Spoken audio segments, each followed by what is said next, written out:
ଜୟ ଜଗନ୍ନାଥ। ମିଥୁନ ରାଶି କର୍ମ ଏବଂ କୌଣସି ପ୍ରକାରର ବି କାର୍ଯ୍ୟ ସମ୍ପାଦନ କରିବାରେ ବେପାର ହେଉ ବାଣିଜ୍ୟ ହେଉ ସମସ୍ତ କ୍ଷେତ୍ରରେ ସଫଳ ତାଙ୍କ କାର୍ଯ୍ୟକୁ କରିବାରେ ସର୍ବଦା ସେମାନେ ଲାଗିଥାନ୍ତି। କାହିଁକିନା ତାଙ୍କର ରାଶି ସ୍ୱାମୀ ହେଉଛନ୍ତି ସ୍ୱୟଂ ବୁଧଦେବ, ଯିଏ ବ୍ୟାପାର ବାଣିଜ୍ୟ ବାଣୀର କାରକ ମଧ୍ୟ ଆମେ ତାଙ୍କୁ କହୁ। ଯାହାଙ୍କର ବୁଧ ଦୁର୍ବଳ ଥାଏ ସେ ଲୋକ ଠିକ୍ସେ କଥା ମଧ୍ୟ କହିପାରେ ନାହିଁ। ମିଥୁନ ରାଶି ଆପଣଙ୍କର ରାଶି ସ୍ୱାମୀ ବୁଧଦେବ ଏବଂ ଆପଣ ବହୁତ ଭାଗ୍ୟବାନ ମଧ୍ୟ ସେଇଥିପାଇଁ। ଆଜି ଆମେ ଆଲୋଚନା କରିବା ଲଜିକାଲି ୱେରେ କମ୍ପ୍ଲିଟଲି। ଆପଣ ଦେଖନ୍ତୁ ଗୋଚର କୁଣ୍ଡଳୀ ତାଙ୍କର ବହୁତ କଷ୍ଟ ସହିଛନ୍ତି, ବହୁତ କାମ ଗୁଡ଼ାକ ତାଙ୍କର ହେଇନାହିଁ, ହୋଇନାହିଁ। ଯେତେବେଳେ ମୀନ ରାଶିକୁ ଶନି ଗୋଚର କରିଥିଲେ ସେ ସମୟରୁ ବିଗତ ବର୍ଷେ ହେଲା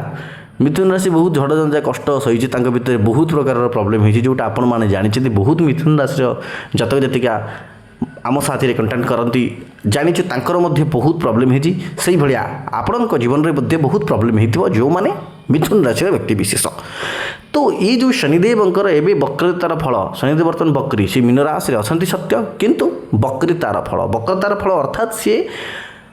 ଆପଣଙ୍କର ପଛ ଘରର ଫଳ ଦେବେ ଆପଣମାନଙ୍କ ପାଇଁ ଅତ୍ୟନ୍ତ ବହୁତ ହିଁ ବଢ଼ିଆ।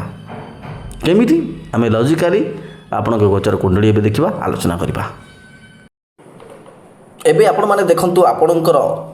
ଲଗ୍ନ କୁଣ୍ଡଳୀ ଅର୍ଥାତ୍ ମିଥୁନ ଲଗ୍ନର କୁଣ୍ଡଳୀ। ଯାହାଙ୍କର ମିଥୁନ ଲଗ୍ନ ନିଶ୍ଚିତ ଭାବରେ ସେମାନେ ମଧ୍ୟ ଦେଖିପାରିବେ, ଆଉ ଯେଉଁମାନଙ୍କର ମିଥୁନ ରାଶି ନିଶ୍ଚିତ ଭାବେ ତ ଏଇଟା ସେମାନଙ୍କ ପାଇଁ। ଫାର୍ଷ୍ଟ କଥା ଆପଣମାନେ ଦେଖନ୍ତୁ ଆପଣଙ୍କ ଲଗ୍ନରେ ଶନି କେଉଁଠି ବସିଛନ୍ତି। ନିଶ୍ଚିତ ଭାବରେ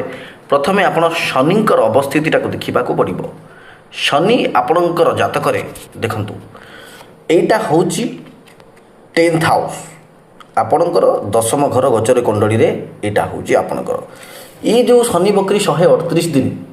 ଆପଣଙ୍କ ପାଇଁ ବହୁତ ହି ବଢ଼ିଆ ଲାଭ ଦେବ। ବହୁତ କଷ୍ଟ ଆପଣ ପାଇଥିଲେ, କିନ୍ତୁ ଏବେ କ'ଣ ହେଇଛି ନା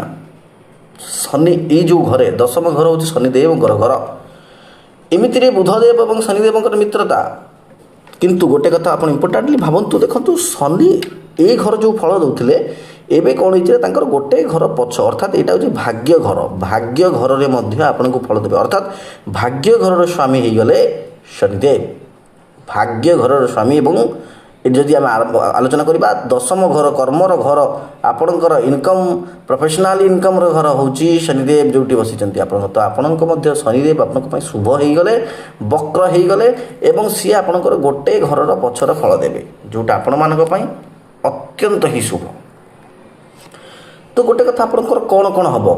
ଦେଖନ୍ତୁ, ଆପଣମାନଙ୍କର କିଛି ଦିନ ହେଲା ବହୁତ ଖର୍ଚ୍ଚ ହେଉଥିଲା, ଆସିଲା ଯେଉଁଠୁ ଖର୍ଚ୍ଚ ସେଇଭଳିଆ ହେଉଥିଲା। ତ ଏବେ ମଧ୍ୟ ଖର୍ଚ୍ଚ ହେବ, କିନ୍ତୁ ଖର୍ଚ୍ଚଟା ଆପଣମାନଙ୍କର ଭୌତିକ ସୁଖ ପାଇଁ ହେବ। ସେଇଟା ଆମେ କେମିତି ଜାଣିଲେ? ଶନିଙ୍କର ତୃତୀୟ ଦୃଷ୍ଟି ଦେଖନ୍ତୁ 1, 2, 3, ଶନିଙ୍କର ତୃତୀୟ ଦୃଷ୍ଟି ଆପଣଙ୍କର 12ତମ ଭାବକୁ ଗଲା, ଯେଉଁଟା ବ୍ୟୟର ଭାବ। ନିଶ୍ଚିତ ଭାବରେ ବ୍ୟୟକୁ ଯିବ, ଖର୍ଚ୍ଚ ହେବ, କିନ୍ତୁ 1, 2, 3, 4, 5, 6, 7 ଆପଣ ଦେଖନ୍ତୁ ଏଇ ହେଉଛି ଆପଣଙ୍କର ଶନିଦେବ ବସିଛନ୍ତି। ଏଇଠୁ ସର୍ବଦା 1 ଗଣିବେ, 1, 2, 3, 4, 5, 6, 7। ଡାଇରେକ୍ଟଲି ଶନିଦେବଙ୍କ ଦୃଷ୍ଟି ଆପଣଙ୍କର ଚତୁର୍ଥ ଘରକୁ ରହିଲା। ଚତୁର୍ଥ ଘରର ସ୍ୱାମୀ ହେଉଛନ୍ତି ନିଜେ ସ୍ୱୟଂ ବୁଧଦେବ। ଏଇଟା ହେଉଛି ସୁଖର ଘର, ମାତୃ ସୁଖର ଘର ଏବଂ ଏଇଟା ହେଉଛି ଆପଣମାନଙ୍କର ଘର, ଗାଡ଼ି, ଯେଉଁ ଭୌତିକ ସୁଖ ଆପଣମାନଙ୍କର। ଦେଖିବେ ପୁରା ଆପଣଙ୍କୁ ଲଜିକାଲି ବୁଝେଇଥିଲି, ଏଇ ଯେଉଁ ତୃତୀୟ ଦୃଷ୍ଟି ଆଉ ସପ୍ତମ ଦୃଷ୍ଟିରେ କ'ଣ ହେଲା ନା ଆପଣମାନଙ୍କର ଖର୍ଚ୍ଚ ତ ହେବ, କିନ୍ତୁ ଆପଣମାନଙ୍କ ଶନିଦେବ ଏଇଠି ଆପଣଙ୍କ ପାଇଁ ପଜିଟିଭ୍ ହେଇଯିବେ ଏବଂ ଆପଣଙ୍କର ଘର କରଣା ଜିନିଷ ଅର୍ଥାତ୍ ଗାଡ଼ି ହେଉ, କିଛି ଲ୍ୟାଣ୍ଡ ପ୍ରପର୍ଟି ଭେହିକିଲ୍, କିଛି ନା କିଛି ଆପଣ ଭୌତିକ ସୁଖ ପାଇଁ ନିଶ୍ଚିତ ଭାବ ମନ ବଳେଇବେ ଏବଂ ସେଇଟା ପଜିଟିଭ୍ ହେବ। ଦଶମ ଦୃଷ୍ଟି ଶନିଦେବଙ୍କର 1, 2, 3, 4, 5, 6, 7, 8, 9, 10। ଦଶମ ଦୃଷ୍ଟି ହେଉଛି ଆପଣମାନଙ୍କର ପାର୍ଟନରସିପ୍ ହାଉସ୍, ସ୍ୱାମୀ ସ୍ତ୍ରୀ ହାଉସ୍। ଇଏ ମଧ୍ୟ ବହୁତ ବଢ଼ିଆ ଜିନିଷଟା, ସ୍ୱାମୀ ସ୍ତ୍ରୀ ମଧ୍ୟ ଡିସିପ୍ଲିନ୍ ଭାବରେ ରହିବାର ଦେଖାଯାଉଛି, କାହିଁକିନା ଶନି ଏଇଠି ପଜିଟିଭ୍ ହେଇଯାଇଛନ୍ତି। ଆପଣଙ୍କର କିନ୍ତୁ ଗୋଟେ ବଢ଼ିଆ ଜିନିଷଟା ଆସୁଛି ଲକ୍ ଆପଣଙ୍କର, ଏଇଟା ଯେହେତୁ ଭାଗ୍ୟ ଘର, ଏଇଟା ଗୋଟେ ଘରର ସବୁବେଳେ ପଛ ଫଳ ଦେବେ ବକ୍ର ହେଲେ, ତ ନିଶ୍ଚିତ ଭାବରେ ଶନିଦେବ ଆପଣମାନଙ୍କୁ ଭାଗ୍ୟରେ ମଧ୍ୟ ନିଶ୍ଚିତ ଭାବରେ ସାହାଯ୍ୟ କରିବେ। ନୂଆ ସକାରାତ୍ମକ ଗତିବିଧି ଆଡ଼ ହେବ ଆପଣଙ୍କ ଲାଇଫରେ, ନୂଆ ସକାରାତ୍ମକ ଗତିବିଧି ଆପଣଙ୍କୁ ଲକ୍ ଭାଗ୍ୟ ସାଥ ଦେବ ଏବଂ ଏଇ ଯେଉଁ ଘରର ଦୃଷ୍ଟିଟା ଆପଣଙ୍କର ସ୍ଥାନାନ୍ତର ଯୋଗ ଦେଖାଉଛି। विदेश लाभ हवा जोग देखा तथा आपंक जो चाकरी करेंगे प्रमोशन हबार जोग देखा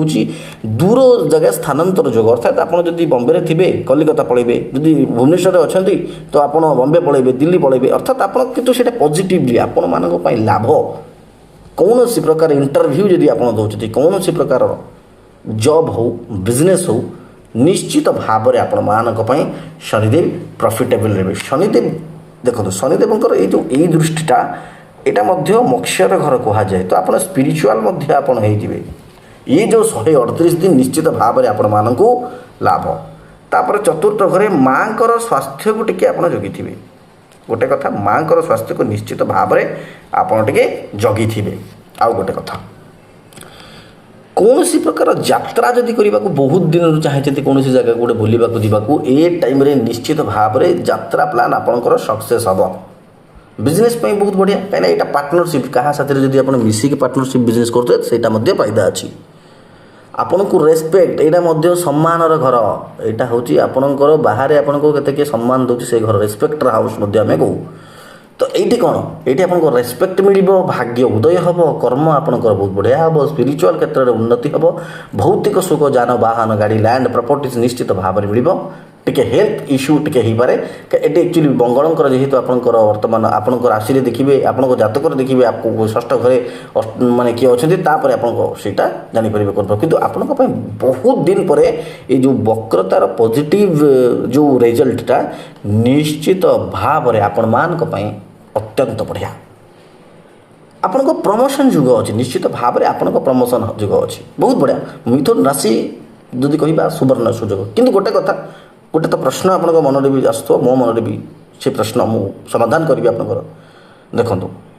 2 जन 3 जन सांग किंतु 3 जन सांगर राशि हूँ सेम मिथुन राशि गोटे मिथुन राशि व्यक्ति निश्चित भाव में गोटे मिथुन राशि व्यक्ति जो मिथुन राशि व्यक्ति जड़े बहुत सरकारी चाकरी पाईगला आउ जड़े किंतु सरकारी चाकरी तो दूर कथा तार गोटे टंका भी इनकम होना मु तो आपको कहूँ तो मिथुन राशि बहुत बढ़िया सबू मिथुन राशि संभव नुह आज्ञा देखु यहाँ कंपलसरी कथा शास्त्र रे यहाँ अच्छी बहुत यूट्यूब चैनल अच्छी बहुत ज्योतिष कहे ना मिथुन राशि बढ़िया मुझे जमी कहली सेमती कह कि कौन पाई कारणटा से जनवा दरकार ना कौन पाई मुझे कहूँ शुणु सबू मिथुन राशि लोकों पॉजिटिव हम किंतु आपण जातक प्लेसमेंट देखिबार आवश्यक जदि आपण जातक षष्ठ घर में आप देखते आप जातक खोलतु षष्ठ घर अष्टम घर 12तम घर में शनिदेव जमी न था षष्ठ अष्टम और 12तम घर शनिदेव रहिले आपण को पॉजिटिव नुह आपण को नेगेटिव फल मिल एवं आपड़ देखिए आपण कुंडली एमती या देखिए शनिदेव जो बसी से जमी एक लेखा न होता है धर जाऊ आम देखा जब आमर ये एक लेखा जाए यहाँ हूँ आम गोचर कुंडली आपंकर एक कौट भी लेखा हो आप देखिए आपंकर ये लेखा ही पारे ये लेखा ही पारे ये लेखा ही पारे कितु आप देखिए शनिदेव कौट बसुँच शनिदेव जमी एक मंगल राशि जमी न बसी था जदि शनिदेव 6, 8, 12 घरे रहिले मंगल राशि रहिले आपण पॉजिटिव नुह आपण नेगेटिव होटा निश्चित भाव में सीटा कम्प्लीटली गोटे प्रकार नेगेटिव पॉजिटिव कौ मानक बहुत पॉजिटिव हम जहाँकर जातक शनिदेव प्लेसमेंट बढ़िया थी निज जातक बुझे जन्म जातक कि शनि निज जातक जब बकरी थे बहुत बढ़िया फल आप पाइबे देखो मुझे मिथुन राशि कथा कहली समस्ते बहुत यूट्यूब चैनल देखुए मिथुन राशि एटा हम सेटा हम आपण मैंने खुशी होइजिबे कि सत कथा हूँ कंपलसरी शास्त्र में जोटा अच्छी सब मिथुन राशि संभव नुहे तेणु मुझे सर्वदा निज जातक देखो निज जातक कुंडली शनि प्लेसमेंट देखो जदि आप 6, 8, 12 अच्छी कि एक मंगल राशि अच्छी समाधान अच्छी ज्योतिष विद्याशास्त्र समस्त प्रकार समाधान अच्छी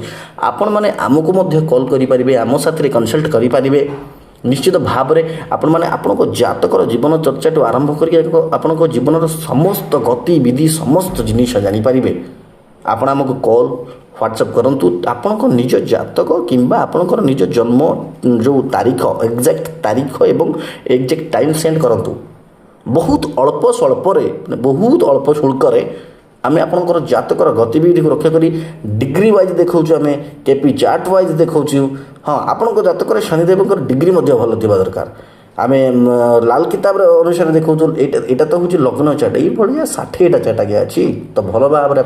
जातक को आम देखिकी परखिकी निश्चित भाव में आपंकर समस्त समस्या को समाधान करूँ जदि आमर कौन पिला फोन उठाऊ ना आप व्हाट्सअप डायरेक्टली करूँ कहीं बहुत जन कॉल कर संभव होना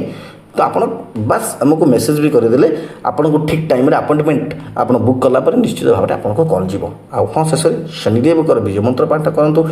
असहायक सहाय हूँ महादेव को प्रार्थना करूँ जय जगन्नाथ।